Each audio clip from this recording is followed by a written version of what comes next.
بسم اللہ الرحمن الرحیم، شروع اللہ کے نام سے جو بڑا مہربان اور نہایت رحم والا ہے۔ باب نمبر 59، بچوں کا پیشاب۔ حدیث نمبر 222، حضرت ام المومنین عائشہ رضی اللہ عنہا سے روایت ہے، انہوں نے فرمایا رسول اللہ صلی اللہ علیہ وآلہ وسلم کے پاس ایک بچہ لایا گیا، اس نے آپ کے کپڑے پر پیشاب کر دیا تو آپ نے پانی منگوایا اور اس پر بہا دیا۔ حدیث نمبر 223، حضرت ام قیس بنت محصن رضی اللہ عنہا سے روایت ہے، وہ رسول اللہ صلی اللہ علیہ وآلہ وسلم کے پاس اپنا چھوٹا بچہ لے کر آئیں جو ابھی کھانا نہیں کھاتا تھا۔ رسول اللہ صلی اللہ علیہ وآلہ وسلم نے اسے اپنی گود میں بٹھا لیا تو اس نے آپ کے کپڑے پر پیشاب کر دیا۔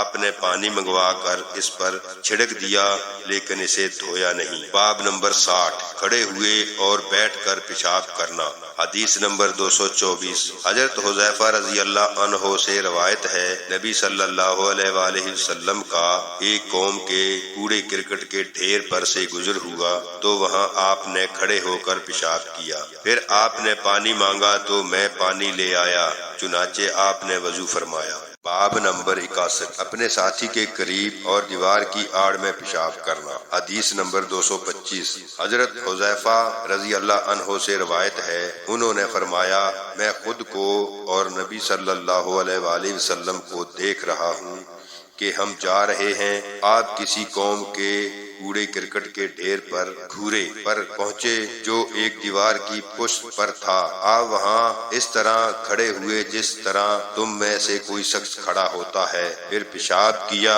میں آپ کے قریب سے ہٹ گیا، آپ نے اشارے سے مجھے بلایا، میں حاضر ہوا اور آپ کے پیچھے کھڑا ہو گیا تاکہ آپ پیشاب سے فارغ ہو گئے۔ باب نمبر 62، کسی قوم کے گھوڑے پر پیشاب کرنا۔ حدیث نمبر 226، حضرت ابو وائل سے روایت ہے، انہوں نے کہا حضرت موسیٰ اشعری رضی اللہ عنہ پیشاب کے معاملے میں بہت شدت سے کام لیتے تھے اور کہتے تھے کہ بنی اسرائیل میں اگر کسی کے کپڑے کو پیشاب لگ جاتا تو وہ متاثرہ کپڑے کو کاٹ دیتا تھا۔ حضرت حذیفہ رضی اللہ عنہ نے فرمایا کاش وہ ایسا تشدد نہ کرتے۔ رسول اللہ صلی اللہ علیہ وآلہ وسلم کسی قوم کے گھوڑے پر تشریف لے گئے اور وہاں آپ نے کھڑے ہو کر پیشاب کیا۔ باب نمبر 63، حدیث نمبر 227، حضرت اسماء رضی اللہ عنہا سے روایت ہے، انہوں نے فرمایا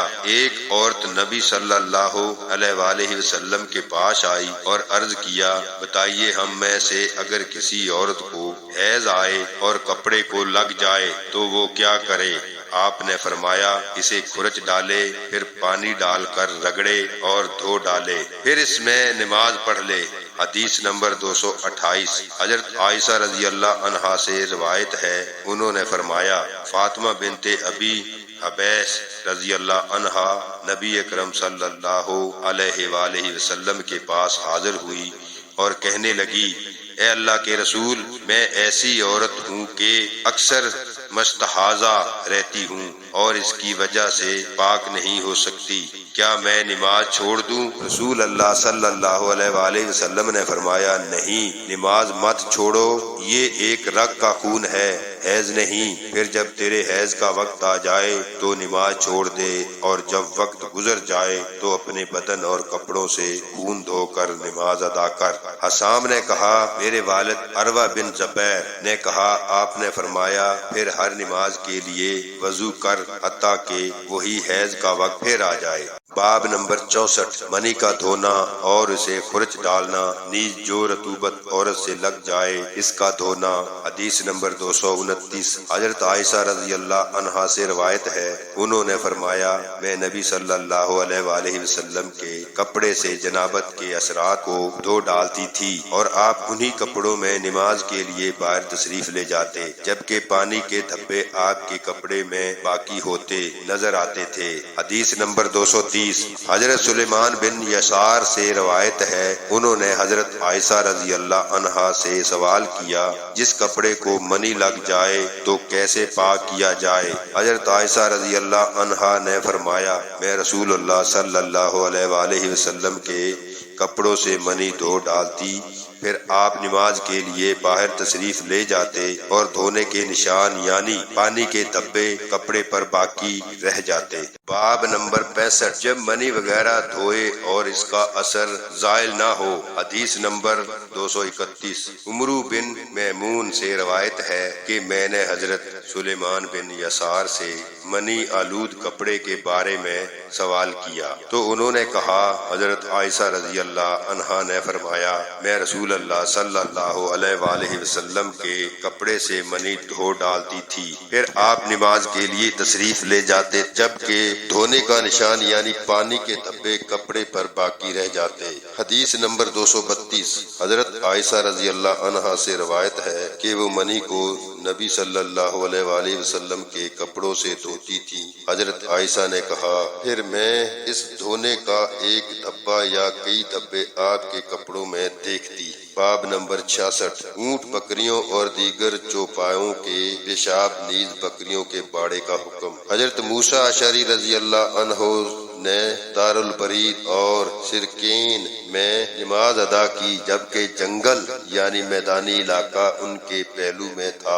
اور انہوں نے فرمایا یہاں اور وہاں دونوں برابر ہیں۔ حدیث نمبر 233، حضرت انس رضی اللہ عنہ سے روایت ہے کہ قبیلہ عقل اور ارینا کے کچھ لوگ مدینہ منورہ آئے اور انہیں یہاں کی آب و ہوا موافق نہ آئی تو نبی صلی اللہ علیہ وآلہ وسلم نے انہیں دودھ والی اونٹنیوں میں جانے کا حکم دیا کہ وہاں جا کر ان کا دودھ اور پیشاب استعمال کریں۔ چنانچہ وہ لوگ چلے گئے اور جب وہ صحت مند ہو گئے تو انہوں نے نبی صلی اللہ علیہ وآلہ وسلم کے چرواہے کو قتل کر ڈالا اور جانور ہانک کر لے گئے۔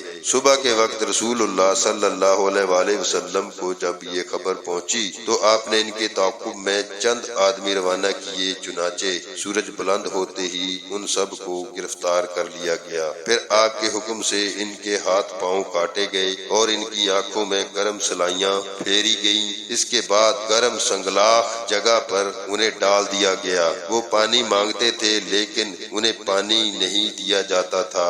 ابو قلابہ نے فرمایا، ان لوگوں نے چوری کی، خون نہ حق کیا، ایمان کے بعد مرتد ہوئے اور اللہ اور اس کے رسول کے ساتھ انہوں نے اعلان جنگ کیا، اس لیے یہ سزا تجویز کی گئی۔ حدیث نمبر 234، حضرت انس رضی اللہ عنہ سے روایت ہے کہ نبی صلی اللہ علیہ وآلہ وسلم مسجد نبوی بننے سے پہلے بکریوں کے باڑے میں نماز پڑھ لیا کرتے تھے۔ باب نمبر 67، ان نجاستوں کا بیان جو گھی یا پانی میں گر جائیں۔ امام زہری بیان کرتے ہیں کہ پانی کے استعمال میں کوئی مذائقہ نہیں جب تک نجاست اس کا مزہ، بو یا رنگ نہ بدلے۔ حضرت حماد نے فرمایا، مردار کے بال اور پروں میں اگر وہ پانی میں گر جائیں کوئی مذائقہ نہیں۔ زہری فرماتے ہیں، مردار جانور مثلا ہاتھی وغیرہ کی ہڈیوں کے متعلق میں نے بہت سے علماء سلف کو پایا کہ وہ ان کی کنگھی بنا کر استعمال کرتے تھے اور ان میں تیل رکھتے تھے، نیز ان کے استعمال میں کوئی حرج محسوس نہیں کرتے تھے۔ امام ابن سیرین اور ابراہیم فرماتے ہیں کہ ہاتھی کے دانت کی تجارت میں کوئی حرج نہیں۔ حدیث نمبر 235، حضرت میمونہ رضی اللہ عنہا سے روایت ہے، رسول اللہ صلی اللہ علیہ وآلہ وسلم سے ایک چوہیا کے متعلق پوچھا گیا جو گھی میں گر گئی تھی۔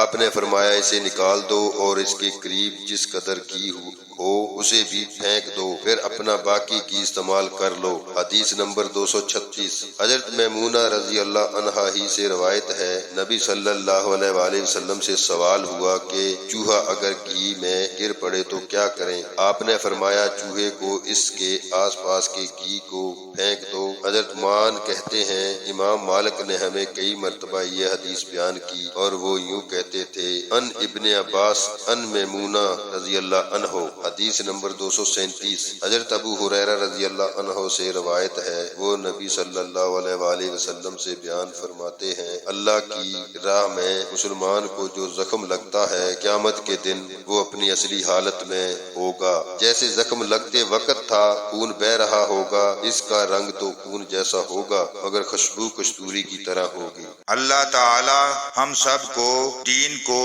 صحیح معنوں میں سمجھنے کی توفیق عطا فرمائے، آمین ثم آمین۔